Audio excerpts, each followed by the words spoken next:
Hello दोस्तों, राम राम, न्यून प्रणाम। तो कैसे हो आप सभी? उम्मीद करता हूँ सब खैरियत से होंगे। तो आज ऐसा है कि मेरे दोस्त हैं शिवा हाय टू एवरीवन। और नेपाल मुल्क से बिलोंग करते हैं। वहाँ से ताल्लुकात है इनके। वर्तमान में कनाडा में ही रह रहे हैं और टोरंटो शहर में रहते हैं। मेरे पड़ोसी हैं, बहुत अच्छे राइटर हैं, पोएम लिखते हैं और इनका अंग्रेज़ी साहित्य में से इनका ताल्लुक़ रहा है। अंग्रेज़ी साहित्य में इन्होंने अपना ज़िंदगी का 10 साल दिया है और अराउंड 25 पोएम अभी तक लिख चुके हैं और घूमने फिरने के शौकीन हैं और लिखने के सबसे ज़्यादा बेहद शौकीन है और शेक्सपियरियन शैली में लिखते हैं ये। और तो भी इनसे जैसे मेरे को पता लगा कि इन्होंने अभी तक 25 पोएम लिख चुके हैं। ज़्यादातर इन्होंने रोमांस पे लिखी है, रोमांटिक लिखी है, माँ पे भी लिखी है, मदरहुड पे लिखी है, गॉड पे लिखी है। फ़िलोसफी इनकी बहुत ही शानदार है, बेहद उम्दा किस्म की फ़िलोसफी ये रखते हैं।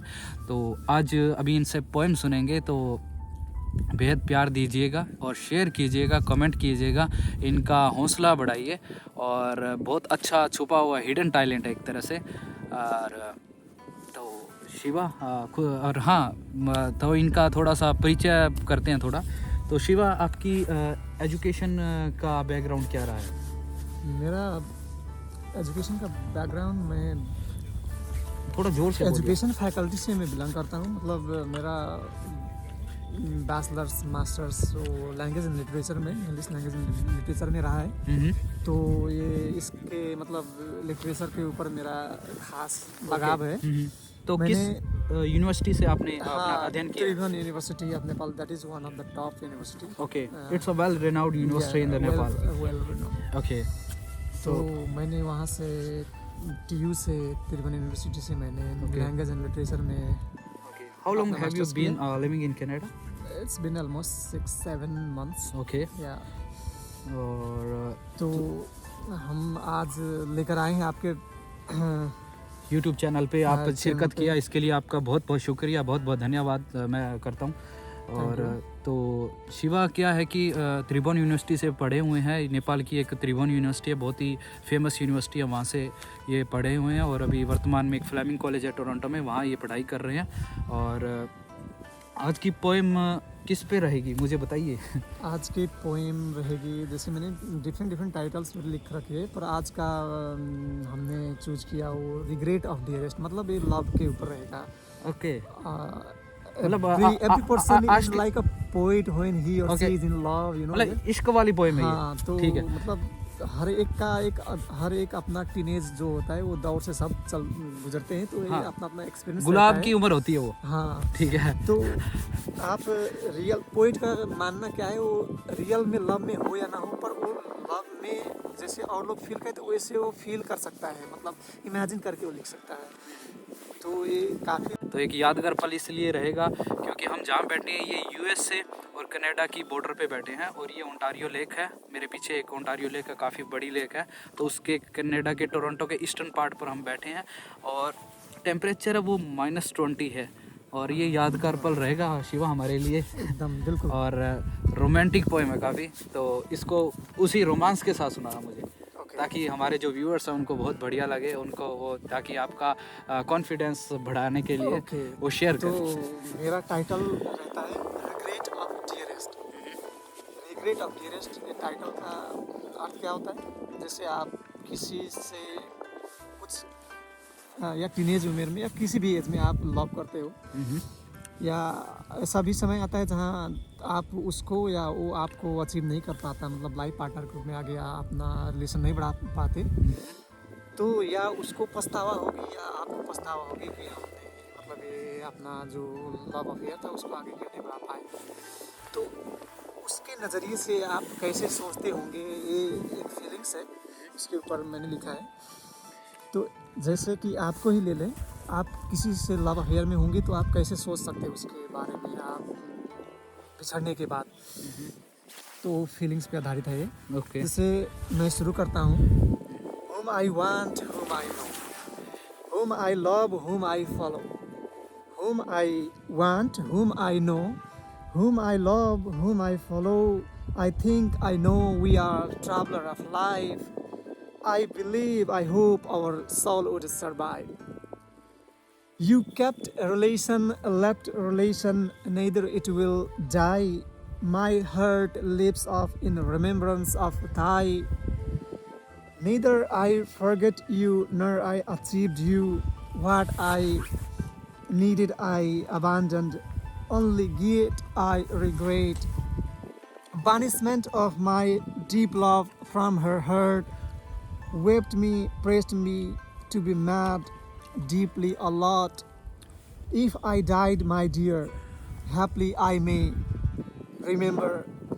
No escape and no fear, happily I may forget, dear. सो ये इंग्लिश में रहा, इसको मैं ट्रांसलेट करना चाहूँगा हिंदी में. बिल्कुल बिल्कुल. I'll try my best to translate in Hindi. Whom I want, whom I know. मैं जिसे जानता हूँ, मैं जिसे प्यार करता हूँ, मैं जिसे मतलब फॉलो करता हूँ, दिन रात उसी के बारे में मैं सोचता रहता हूँ,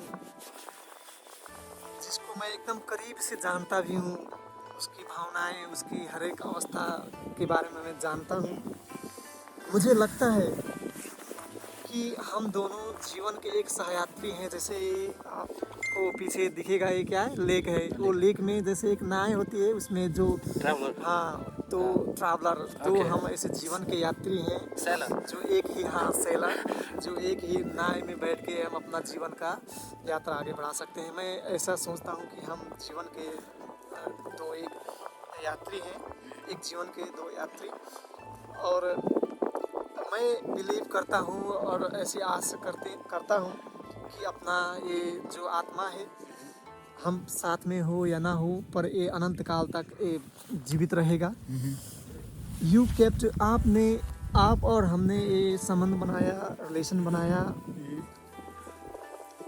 बीच में उसको हम या आपने उसको तोड़ दिया. यू लेफ्ट रिलेशन, आपने उसको तोड़ दिया या छोड़ दिया, पर ये कभी मरने वाला नहीं है रिलेशन. और मेरा धड़कन आपके लिए हर एक अवस्था में, हर वक्त धड़कता रहता है, आपकी यादों में. ना मैं कभी आपको भुला सका, ना मैं कभी आपको पा सका. मैं जो चाहता था, वास्तव में मैं जो आप चाहता था, उसको त्यागना पड़ा, छोड़ना पड़ा. जो मुझे मिली वो केवल पछतावा, वो एक रिग्रेट. जो मिला मेरे को केवल एक पछतावा मिला, वो पछतावा बोलते हैं, पछतावा मिला. बानिशमेंट ऑफ माई डीप लव, तुम्हारे हृदय से मेरा वो प्यार का वो जो निकाल, जैसे लोग अपने देश से किसी नागरिक को निकाल देते हैं ना, हाँ, बानिशमेंट. ओके. एक वो ऐसे देश निकाला. हाँ, देश निकाला की तरह तुम्हारे धड़कन या तुम्हारे हृदय से मेरा वो प्यार का जो निकाला हुआ, वो उसने मेरे को बहुत रुलाया, बहुत पागल की तरह बनाया. इश्क में धोखा खाया हुआ इंसान और एक जख्मी शेर, हाँ, दोनों खतरनाक होते हैं. हाँ, तो ऐसा बनाया. तो मेरा मानना ये है कि if I died my dear, मैं अगर मर भी गया तो, ओके. वो गीत है ना, मैं मर भी गया तो करता रहूँगा प्यार, उसी की तरह. If I died my dear, यदि मैं मर भी गया तो हो सकता है मैं तुम्हें हर वक्त याद करता रहूँगा मरने के बाद भी. और हो सकता है no escape and no fear, ऐसा कोई मतलब शंका करने की बात नहीं है, ऐसा कोई डर भी नहीं है. हो सकता है मैं तुम्हें भूल भी सकता हूँ डियर. तो ये समग्र में अपनी कविता रही है. ऐसे मतलब प्यार क्या होता है, एक फीलिंग्स होती है जो हम टीनेज से जब तक जीवित रहते हैं तब तक मतलब उस फीलिंग्स को लेकर उसी के ऊपर मतलब डूबते उतरते रहते हैं. बिल्कुल बिल्कुल. तो प्यार क्या है, प्यार जीवन का एक आधार है, जो ये जीवन चलती है, अस्तित्व चलती है, ये प्यार पे मतलब प्यार में ही कायम है ये संसार.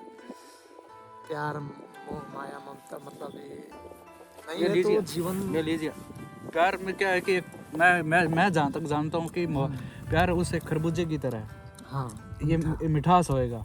अदरवाइज वो हमारे क्या होता है, एक तुम्बा होता है, तुम्बा वो लगता है मतीरिया खरबूजे की तरह है हमारे होता है, पर उसमें अगर वो खटास हो तो वो मज़ा नहीं है ज़िंदगी में. एक रस है, ये रस है, मोहब्बत एक रस की तरह. प्यार को आप मतलब फर्क फर्क कैटेगरी में फर्क फर्क स्थिति में देख सकते हो, ऐसे इसको डिफाइन किया नहीं जा सकता what is love in fact. क्योंकि मुझे रिमेंबर है, मुझे याद है प्यार एक माँ और बेटे के बीच में रहता है। क्या है कि मुझे ऐसा है कि मैं जब खुद ग्रेजुएशन में था, मैं लिटरेचर का जब स्टूडेंट था, तो मैं भी वो एक गो and catch a falling star, जाओ और एक टूटते तारे को पकड़ो, ठीक है। उसमें वो जॉन मिल्टन, हाँ, वो अंधा था तब, वो शायद 23 साल की उम्र में वो अंधा हो गया, उसने वो लिखी हुई है, या पता होगा आपको। बहुत सारे हाँ, उसने लिखा हुआ है go and catch a falling star, वो one of the best my favourite poem, वो मास्टरपीस में भी आता है। हाँ, वो book। मैंने फिर वो लंबा अरसा नहीं रहा उसको पढ़ने का, लेकिन उसको पढ़ा मैंने। ऐसा है, तो इनका लिटरेचर बैकग्राउंड रहा है, और आपकी इनकी अमेजिंग, मतलब इनका जो स्टाइल है लिखने का रियली अमेजिंग, इनकी हैंड राइटिंग भी सुपर्ब है। और मैं चाहूँगा कि जैसे अगर आप इनको अप्रिशिएट करते हो, इनको कमेंट्स के थ्रू इनको मोहब्बत देते हो, नेपाल वालों, ये आप ही की धरती से आया हुआ ये वो इंसान है, और ये आप ही की धरती का एक, वहाँ के आपके मुल्क का ये एक राइटर है। तो इसको वीडियो को आप शेयर करो, इसको लव दो, इसको रिएक्ट करो और कमेंट्स दो कि कैसी लगी इसको पोएम। तो ताकि एक लेखक को चाहिए क्या, एक लेखकों को पैसा नहीं चाहिए, डॉलर्स और उसको दिनार नहीं चाहिए, उसको उसकी कला की इज्जत चाहिए, रिस्पेक्ट चाहिए।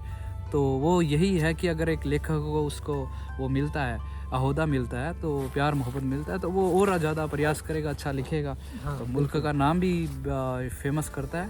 तो हाँ, तो thank you very much Shiva, आप मेरे इस नेटवर्क पर आए, आपको भी धन्यवाद। हाँ, तो आप भी अपने जो नेपाल के जो लोग हैं उनको ये बोलिएगा कि एक टोरंटो वाला बिश्नोई यूट्यूब चैनल है, उस पर जुड़े, सब्सक्राइब करें और कमेंट करें। हाँ, ठीक है। तो ठीक है। आप कैसा कैसा मतलब वीडियोस डालते रहते हो, आपका मतलब फिटनेस एक्चुअल में क्या है कि हाँ, ये जो गाड़ी वगैरह ये एज ए फिटनेस जर्नी है जो मेरा है, मैं फिटनेस ये है कि खुद को इस दुनिया में कैसे कंट्रीब्यूट कर रहे हैं हम, और क्या एग्जिस्टेंस है हमारा। तो ऐसे ये उस तरह का एक प्लेटफॉर्म है टोरंटो वाला बिश्नोई, एक अमेजिंग जर्नी है टोरंटो वाला बिश्नोई एक फ़िलोसफी है, ठीक है। और उसमें क्या होता है, टोरंटो वाला जो बिश्नोई है उसका एक लिविंग स्टैंडर्ड है, ए वे ऑफ लिविंग। हाँ। वो आपको सिखाएगा कि दुनिया को कैसा जिया जाए, ठीक है। कहीं दूर भौतिकवादी संसार से, मटेरियलिस्टिक वर्ल्ड बिल्कुल, से। एक बेखौफ टोरंटो वाला बिश्नोई आपको एक बेखौफ ज़िंदगी देगा, एक निडर ज़िंदगी देगा, और आपको एक मजबूत जिगरा बख्श के जाएगा। तो इस तरह का एक ख्यालात रखता है, ठीक है। और ओके, तो अभी जैसे कि पहले मैंने कि शुरू किया ये, तो इस पे क्या है कि यूट्यूब पे टाइम पे जैसे मेरे दोस्त आप हो, वैसे मेरे कुछ नाइजीरियन फ्रेंड है, कुछ अलग अलग कॉन्टिनेंट से आए हुए लोग हैं, तो वो लिटरेचर पे वर्क करते हैं, किसी का फिटनेस स्टाइल है, कुछ एंटरटेनमेंट के सर्किल में है, तो वो करते रहते हैं। तो उनकी एक्टिविटीज़ में मैं टाइम पे इन पे अपलोड करता रहूँगा। तो आपका बहुत बहुत शुक्रिया, और आपको भी धन्यवाद, आपने प्लेटफॉर्म दिया। हाँ, कुछ बोलने का जरूर। ऐसे मैंने तो लिख के 20-25 से मतलब ऊपर कविताएं टाइटल्स पे लिखी हुई है। बिल्कुल, आपको न्योता देंगे। हर वीकेंड पे कोशिश है कि हर वीकेंड पे आप पे जुड़े, तो इस बिजी हैक्टिक शेड्यूल, लेकर आएंगे। हाँ, इससे आपका happy to share with you. हाँ, थैंक यू वेरी मच।